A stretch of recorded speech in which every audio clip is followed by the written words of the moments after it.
Welcome to another episode of Follow the Brand. I am your host, Grant McGaw, CEO of 5-Star BDM, a 5-star personal branding and business development company. I want to take you on a journey that takes another deep dive into the world of personal branding and business development using compelling personal story, business conversations, and tips to improve your personal brand. By listening to the Follow the Brand podcast series, you will be able to differentiate yourself from the competition and allow you to build trust with prospective clients and employers. You never get a second chance to make a first impression. Make it one that will set you apart, build trust, and reflect who you are. Developing your 5-star personal brand is a great way to demonstrate your skills and knowledge. If you have any questions for me or my guests, please email me at grant.mcgaugh, spelled M-C-G-A-U-G-H, at 5-star BDM, B for brand, D for development, M for masters.com. Now let's begin with our next 5-star episode on Follow the Brand. Welcome to the Follow the Brand podcast. I am your host, Grant McGaugh, CEO of 5-Star BDM, where we help you to build a 5-star brand that people will follow. I welcome you to a pivotal moment that heralds not just insight, but a profound change in our approach to leadership. I am delighted to guide you through what promises to be an enlightening exploration of leadership's true essence. We are incredibly honored to host Velton Showell III, a beacon of visionary leadership and a catalyst for genuine empowerment and upliftment. Velton, the genius behind Leadership Dynamics International LLC, stands out not merely for his achievements, but for his unique ability to inspire, empower, and elevate those around him. His work, Leadership Dynamics, the principles of leadership, transcends the ordinary, offering us a manifesto for integrity-driven and purposeful leadership. We extend a heartfelt invitation to our valued listeners to actively engage in this journey. Velton will share with us not only the foundations of building flourishing teams, but also the significance of valuing every individual's unique contribution towards collective triumph. Our discussion will delve into the critical aspects of fostering an environment where collaboration and respect reign supreme, truly embodying the spirit of leadership. Velton's remarkable journey is a testament to the impact of visionary leadership. His expertise in transforming teams into examples of success and his compelling written contributions have illuminated the path for aspiring leaders worldwide. And as we embark on this discussion, let's remain open to the lessons Velton has to impart, ready to apply these insights to our personal and professional growth. We encourage you to immerse yourself in the wisdom Velton brings. Engage with his insight, reflect on his experiences, and consider how these lessons can be woven into the fabric of your leadership journey. Let us welcome to the Follow Brand podcast, the visionary, the mentor, the change leader, Velton Showell III. Hello, everybody, and welcome to the Follow Brand podcast. I am your host, Grant McGaugh. And I get an opportunity today to talk about leadership. I'm big on leadership. I'm big on innovation. I'm big on industry leaders that are bringing us knowledge, information, and wisdom that we can utilize, especially as we go into this 2024 arena. Where do we sit? Who do we talk to? How do we get the advice to solve some of the pressing problems of our day? So I want to introduce you to Velton. I'll let Velton introduce himself. We're going to have a candid conversation about Velton, his career, and what big problem he wants to solve for all of us. Velton, you like to introduce yourself? Well, good afternoon, Grant. Good afternoon to everybody tuned in. My name is Velton Showell, and I'm the third. There was a senior, there was a junior, and believe it or not, there's a fourth. So I have to make that distinction. And all of us have had tremendous lives and tremendous careers. But I'm excited about being here today, Grant, and just giving you a little insight as to not just my name, but who am I behind the name. Absolutely. Well, let's talk about leadership.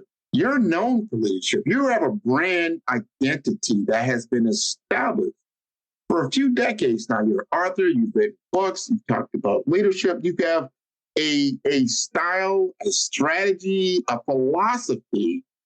Talk to us a little bit about how you feel about leadership. Well, it's interesting because everybody's a leader, whether they realize it or not. The first person in life that you lead is yourself. But when you expand outside of that arena into a broader scope or a broader scale, and you start to interact and encounter other people, there's only two roles. There's either a follower or there's a leader. And just because you have a title doesn't make you a leader. I've been in more organizations and in more companies where the unofficial leader is more powerful than the actual person with the title. So leadership is not about being promoted. Leadership is not about wearing the badge or the title. Leadership is primarily, and this is what I really focus on, is how other people see you, how other people perceive you. One of my favorite quotes is by Maya Angelou, and it says, "People may forget what you say, people may forget what you do, but they will never forget how you make them feel." And leaders make people feel positive. Leaders make people feel good about themselves and good about the leader because they feel as though they're in an environment where they're celebrated, not tolerated, which is one of my key phrases that I love. But they also understand that the leader understands it's not about them, but it's about the people they've been entrusted to lead. 100% on that. 100%. That is what a leader does. People want to follow them. You don't have to go out and find followers. People just naturally will follow a leader. You've been doing a lot around champions, leader in inspiring champions, maybe developing champions. Talk to me a little bit about that. Well, there's only one thing that people value in life more than money, and that's winning. Mm-hmm. Everybody wants to be a winner. Nobody wants to be a loser. But think about it this way. If I want to win and you want to win, do we win together or do we become competitors and win separately? Mm-hmm. How far can we go if we both have an agenda of winning, but one agenda doesn't coincide with the other agenda? There was one of my favorite basketball coaches. I think he said it better than I've ever heard it said. And I'm not sure if you're a basketball fan. Come on now. All right. All right. Now, what's your team? You have to tell me. Well, the Miami Heat, right here.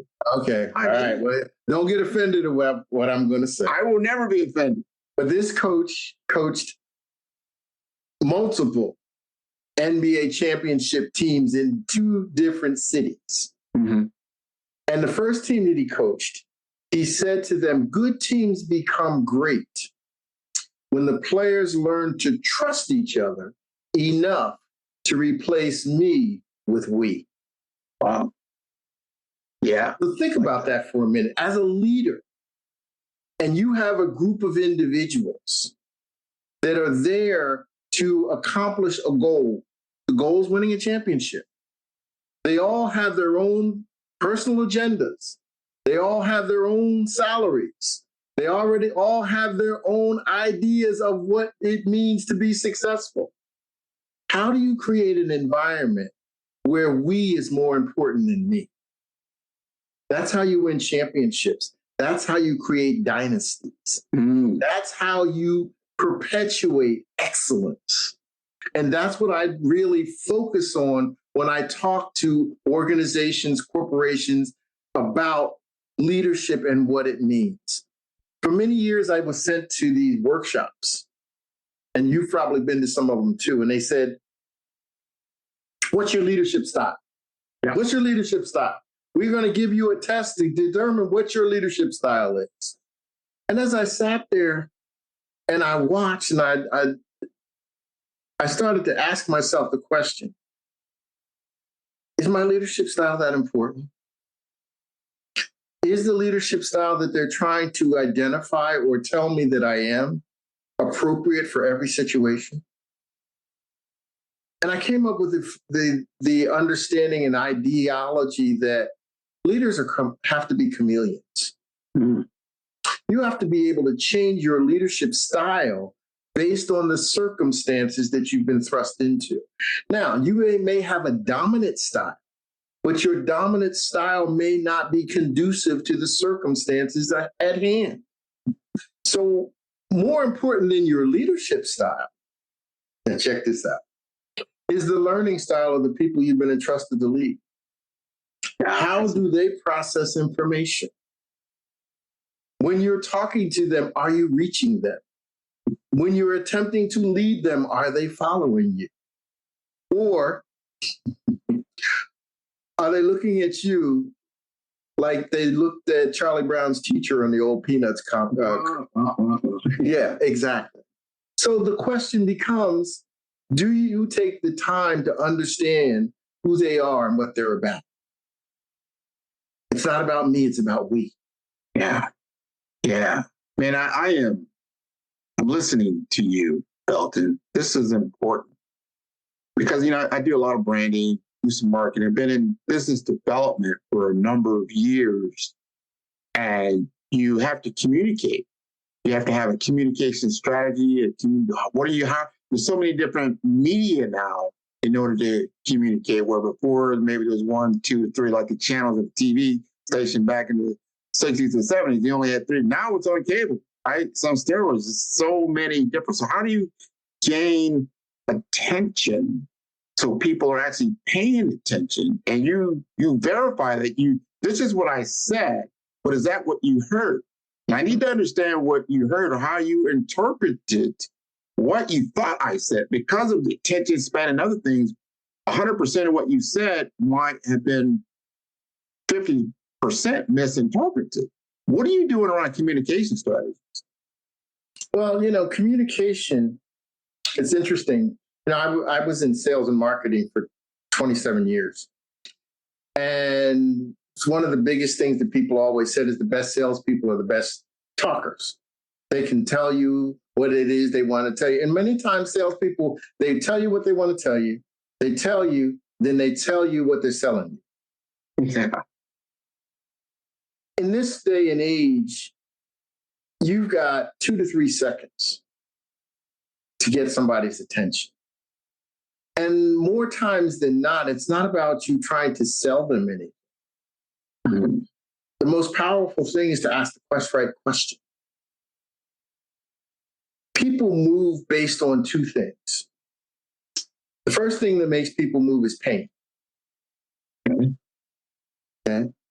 There's people don't move unless there's pain associated with it. I don't want to take a lot of time on this, but there's an old story that there were 2 old men. They used to sit on the porch every Sunday afternoon and rock and talk. We're getting to the age where we'll end up doing that one day, Grant, down here in South Florida. We can do it all year long now. I look forward to. But one Sunday, the old man was sitting there and his dog was laying over there and his dog was howling. And the other guy walks up the street and he says, man, don't you hear that dog over there howling? He said, yeah, I hear him. He said, well, when are you going to take the dog to the vet and find out what's wrong with him? He's all right. He's all right. He sounds like he's dying over there, man. And I can't even sit down and enjoy myself. He said, he's okay. Don't worry. He said, how do you know? He said, he's like most people. He's laying on a tack. And until the pain gets to the point where he can't bear it anymore, he won't move. Mm-hmm. So when you're talking about reaching people, how can you recreate in their mind that pain that they had? and how you are going to give them some relief. How does your product, good, or service relieve them from the pain that they're having? Mm-hmm. So it's not about selling, it's about creating a mindset and solving a problem or fulfilling a need. Mm-hmm. If you can solve a problem, I ask entrepreneurs this all the time. You're in business, you're creating this business. What business is your problem solve? Because when you determine what problem your business solves, now you have identified your market. Right. Because the people who have that problem now have a need for your service. But if you don't know what problem you solve, then you're taking a guess at what you should be doing and what you should be saying and how you should be presenting it to the marketplace. So true. 100% true on that. And I see that over and over again. People, they skip steps. Mm-hmm. They start a process, let's say, of marketing before they've done anything around identity or done any kind of real research. Like, well, okay, have you identified the problem? I see this so much. Now, I've been 25 years in information technology. I got exposed to so many companies, so many brands, so many different solutions. And they would come out with the marketing, and I would look at that and say, well, this is all about me, me, me, me, me. What business problem are we solving? And what will people really resonate or actually pay attention to, what they want? A lot of people are like, I want you to identify with me that you understand I'm in pain. Like, wow, are you experiencing this? Is this you? And you're like, you get it. You understand me. Oh, all right. You got my full attention. You got my full attention. And, I have a very good friend that I work with, Trevor Otts, and he says that people pay you three ways. And it's called the rule of I am. Mm-hmm. Okay. First, with their information. Second, with their action. Third, with their money. Take it out of order, you'll cut your revenue by 80%. Mm-hmm. And their information means that they've got enough interest in what you are providing that they will give you their name and their email address and their phone number so that they can now communicate with you, or they're hoping that you reach out to them. Second, after they've given you that information, they'll take some kind of action towards your product, your program, or the information that you're sending. They'll go to your website, they'll take a look, they want to know more about you. They'll do both of those things before they're even willing to write a check, swipe a credit card, or anything like that. But the question goes back to, how did I cultivate that interest to get them to take action? We're talking about leadership. In a leadership mindset, how do I prepare my team to be able to handle this kind of relationship developing process? I talk to a lot of small business owners, and I ask the same question and I get the same answer more times than not. So, do you have a strategic plan? Well, I've got a business plan. I don't need another business plan. I've got a business plan. That's not what I asked you. See, business plans are written for financial institutions to tell them whether or not you're solvent, or if you are attractive enough to a potential buyer or partner to go into business with you. A strategic plan is written for you and your team. It has strategies and tactics that support the journey to fulfilling that strategy. Those tactics have due dates, they have assignments of who's responsible, and they tie back to your budget. Mm-hmm. And they basically keep you focused on the main thing. A lot of people get distracted, but you have to keep the main thing the main thing. Yeah.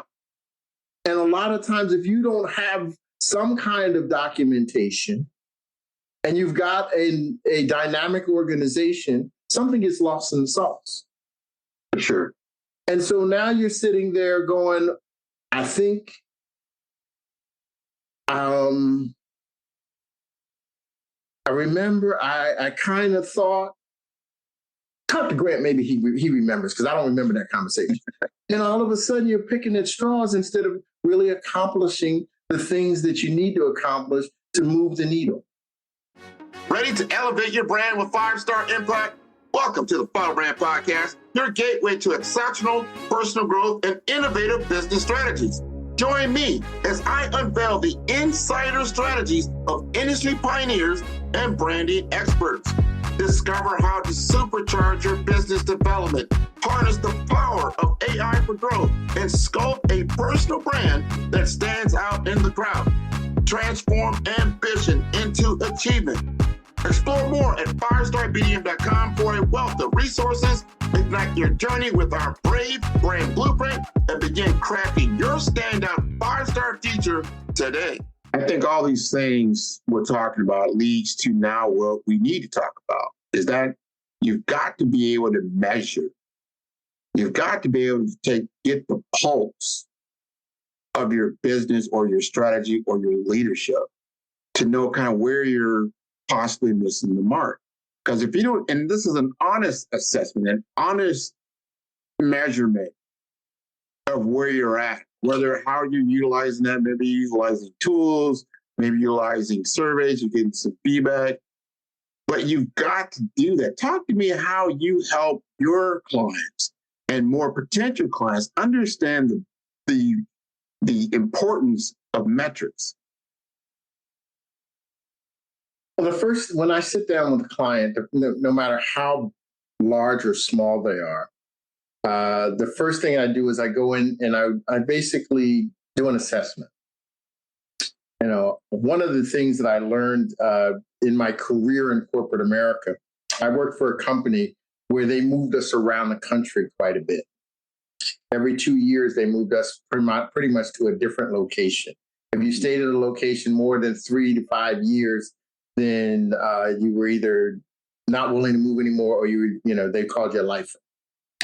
But anyway, when you walked into a new environment, one of the first things that one of my mentors told me is, for the first 30 days, don't do anything.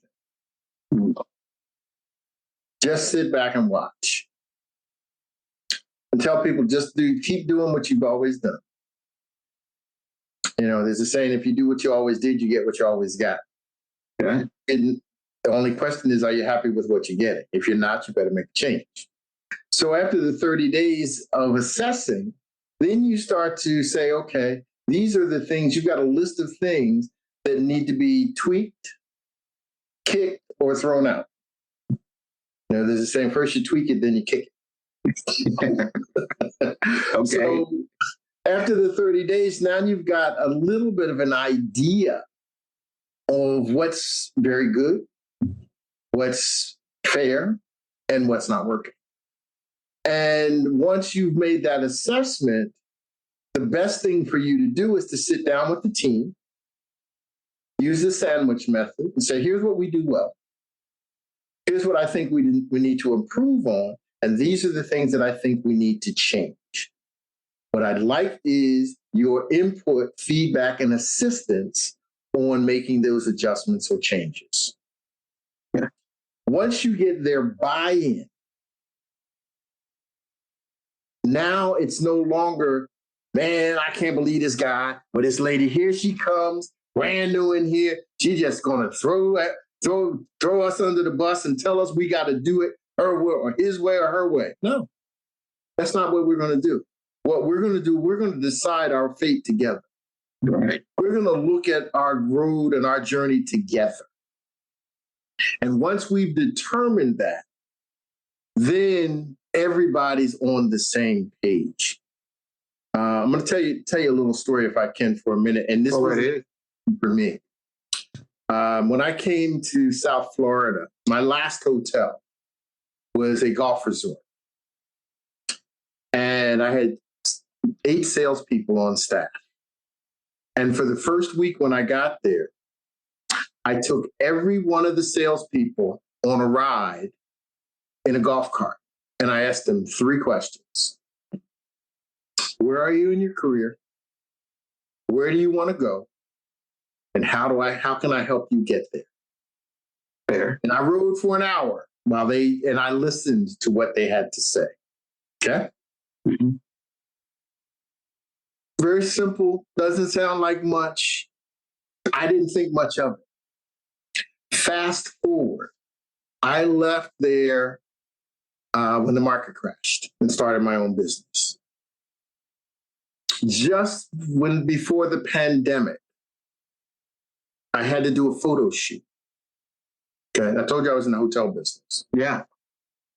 One of the salespeople on my team was now a director at their own resort. Nice.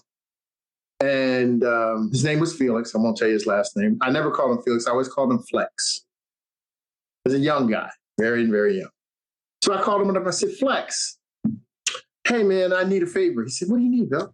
I said, I need to do a photo shoot, and I'd like to do it in the presidential suite. Because they have like 4 presidential suites at this resort, at your resort. So, well, let me look. I said, I'm not looking for anything free. Mm-hmm. Okay, but I need enough space for my photographer and I to come up and take pictures. So, okay. So he called me back and he said, I don't have the presidential, but I have one of the premier suites available. It's a little smaller than the presidential, but has a nice balcony overlooking the beach and blah, blah, blah. I said, oh, fantastic. All right, Flex. So I get to the resort and he meets me in the lobby. We hug each other because we hadn't seen each other in 10 years. And I said, so how's it going, man? How's everything? He said, good. I said, I wasn't sure if you'd remember me. This is what he said. He said, I can never forget you. Mm-hmm. I said, what? I said, you have more directors than me. He said, when I first met you, the first day I met you, you took me on a ride on a golf cart for an hour. And you asked me 3 questions. He said, I'll never forget it. I said, really? He said, and to this day, when I go into a new hotel or a new resort with a new team, I ask those 3 questions every time to the people on that team. Nice. It let me know that it wasn't about your agenda, but it was about how you could help me get to where I wanted to go. What does that mean? That means when people want to feel like you care. Of course. Yeah. Yeah. And when they feel about whether or not you care, they will go the extra mile for you. To tie it up in a nutshell, I said, okay, Felix. He said, call me when the photo shoot is over and I'll come back up. Tell your photographer to leave her car out front and I'll take care of her parking. Yeah. And your parking. So, okay. So he comes up after the photo shoot. I said, okay, let's go to the front desk so I can settle up. Yeah. Settle up. I said, yeah, I told you I didn't want this for free. He said, no, you can't pay for this. Parking ticket for you. Here's your parking ticket for your photographer. They said, if anytime you need something, let me know. That's the kind, now it's not because it's me, but that's the kind of results you get from little things. Mm-hmm. And that's what the culture of champions is all about. Nice. For 30 years, I watched people get promoted primarily for 3 reasons. Their fiduciary understanding, taking the top line and bringing that money to the bottom line and returning a profit. Their technological skills, their ability to stay abreast of new technology, things that were changing, and their strategic thought process. Mm-hmm. They knew how to put together a strategic plan with strategies and tactics. Many of them got these tremendous promotions, and a very high percentage of them failed miserably. Wow. Why? Because they had lost sight of the most important asset in their portfolio, and that was the people that they were entrusted to lead. It was not about the people skills that they needed to have to develop that environment. It was more about their own personal agenda of doing the best job that they thought they could do to get the next promotion. That's gold. That is so golden. Understood. Don't, Again, when you're doing measurement, you're doing metrics. Are you measuring the right things? Are you really looking at what makes things happen? How do you get the results? Well, especially in the business environment, the results are always done by the people. Mm-hmm. So if you haven't really honed in on the people, then whatever you're going to implement is not going to be implemented the way that you expected it. Here's the big question of the day I want to ask you. Big question now. We've got a huge technological change that has happened with artificial intelligence. And a lot of business plans that you probably did this time last year are now obsolete because of a new technology that's disrupting the way things are done. And it's created opportunity. At the same time, it has created a lot of anxiety around, am I being replaced? Am I not being replaced? Where do I fit in this whole new workforce environment? And as a leader, I would like you to talk to me as I'm the leader of a Fortune 500 company. I've got thousands of people that I am responsible for. Here's a new technology that, for the good, the bad, and the indifferent, is going to change their environment. What would you say to that individual?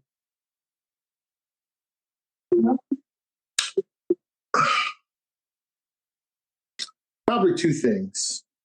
Three things.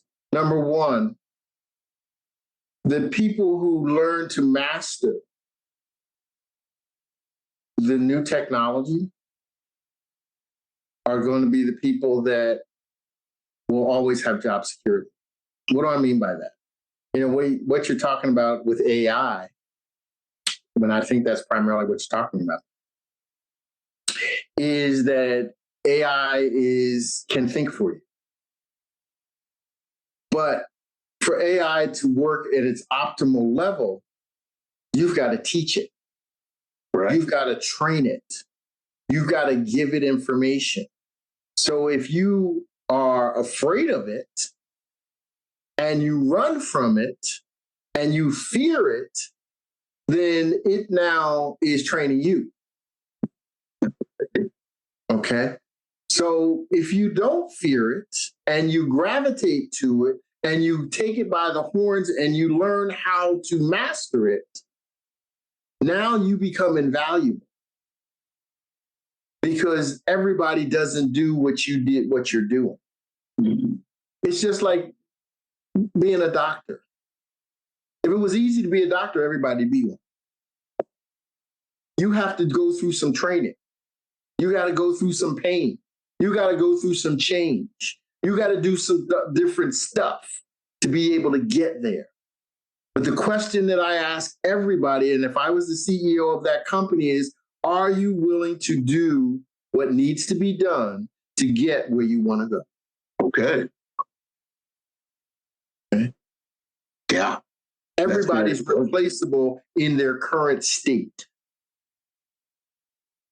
If you're not willing to grow, then you become obsolete sooner or later. If you're not willing to change, you can be replaced sooner versus later.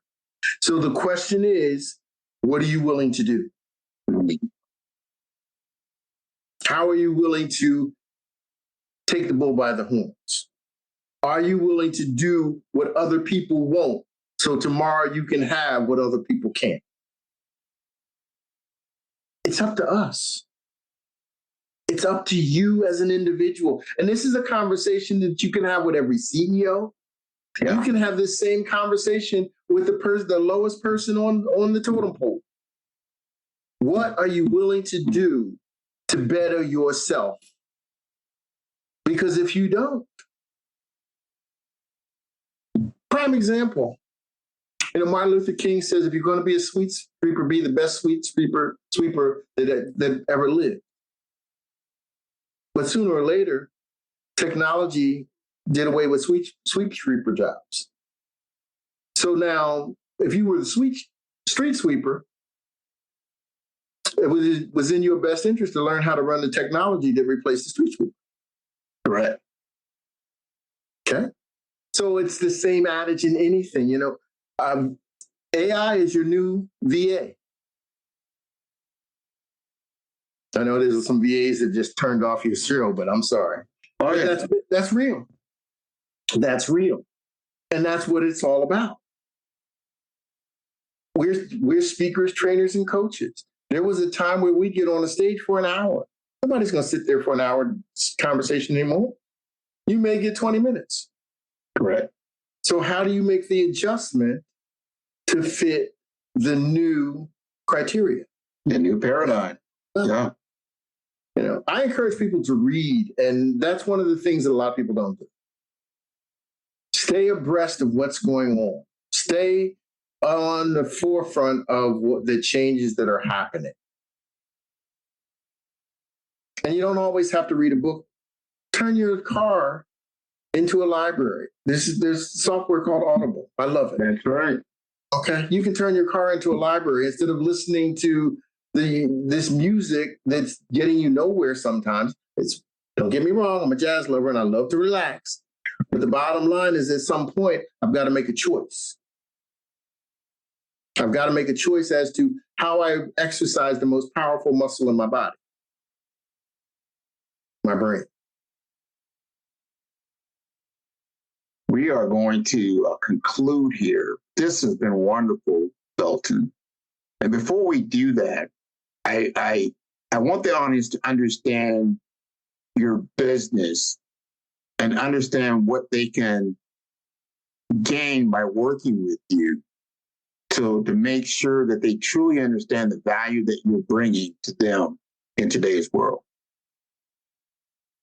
My business is about helping people who are in leadership roles, officially, unofficially, or however, to be the best that they can be, to realize their true potential, and to recognize the skills and the qualities that are out there that are making a change in the new millennium. We've got, in the workforce right now, we've got generations of people who look at things and think differently. So how do we prepare ourselves to deal with those individuals or deal with the unknown? Because we don't know what the next generation is going to bring, but they're coming. That's true. And so therefore we have to understand it. That's why I created the culture of champions, because it's about creating a culture where we can focus on those individuals that are coming, those individuals that are in existence, and those individuals like me that are, been around for a while. So we're all in this together. So what do? If we who've been around for a while understand how to deal with those who are coming or just starting and help mentor them without trying to police them, then we've got a chance in turning this ship in a positive way. So that's really what my focus is. That's really what I've written my books on. I write books and I teach and I train on the subject of leadership and creating a culture where people feel celebrated, not tolerated, where people know that it's not about me, it's about we. Yes. It's about moving the envelope for everybody. And when everybody wins, I win. Hey, I like a culture of champions and being a winner, and winners learn from winners. Someone said, how many champions you know that didn't have a coach? You've got to have a coach to help you, with, again, what you said earlier, to bring out your full potential. I really, really, really like that. Tell us how to get in contact with you in the best possible way. Well, there's a couple of things. One of the things you talked about as far as a coach, the culture of champions is a community. Yeah. Not about me pontificating my brilliance. It's about a community of surrounding yourself with people just like you that are aspiring to be the best that they can be. So we created the Culture of Champions community. If you're interested in the Culture of Champions community, go to cultureofchampions.world. and register to become a member of the Culture of Champions community. The other way to get in touch with me, I'm going to do this. I'm going to give you a gift because I really, and I told Grant this before, I believe in this, and that the first person to give wins. So I'm going to give you something because you've already given to me. You've given me your time and your attention for this time period that I've been here as a guest on Grant's show.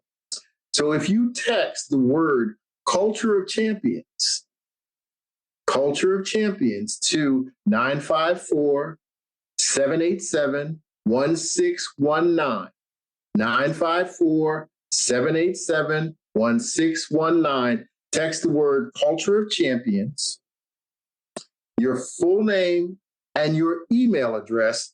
I'm going to send you a free gift from me to you as a thank you for being here tonight and spending time with me. Now, if you want to send me an email, you can send me an email to velton@leadershipdynamicsinternational.com. That's Velton, V as in Victor, ELTON at leadershipdynamicsinternational.com. Yes, this has been wonderful, Velton, sharing with me today as we are going in, 2024. Great conversation, great perspective. Got a little taste of your philosophy. Definitely going to pick up that book and read through that. So important to get the perspectives, get the motivation, there you go. There we go. There you go. There it is, leadership. I like that. So those that are seeing us some are listening on the podcast, some will see this on the broadcast. So he's got a nice book out on leadership. Definitely encourage you to get that. I'm sure that's available on Amazon and others. Yeah, it's available on Amazon and it's available on Audible.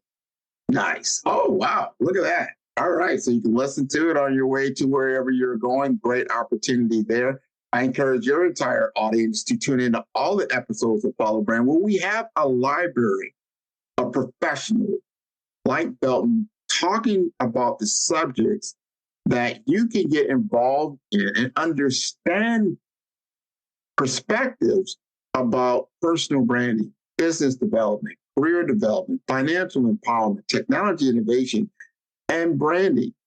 How to exude executive presence like Velton does. This is so important that we've had this library of information there. There's over 150 episodes. So you have the opportunity to learn from those who have done it. I want to thank you again for being on the Follow Brand podcast, and I look forward to working with you again. Thank you so much, Velton. My pleasure. Thanks for having me. You're welcome. Thanks for joining us on the Follow Brand podcast. Big thanks to Full Effect Productions for their incredible support on each and every episode. Now the journey continues on our YouTube channel, Follow Brand TV series. Dive into exclusive interviews, extended content, and bonus insights that will fuel your success. Subscribe now and be a part of our growing community, sharing and learning together. Explore, engage, and elevate at Follow Brand TV series on YouTube. Stay connected, stay inspired. Till next time, we will continue building a 5-star brand that you can follow.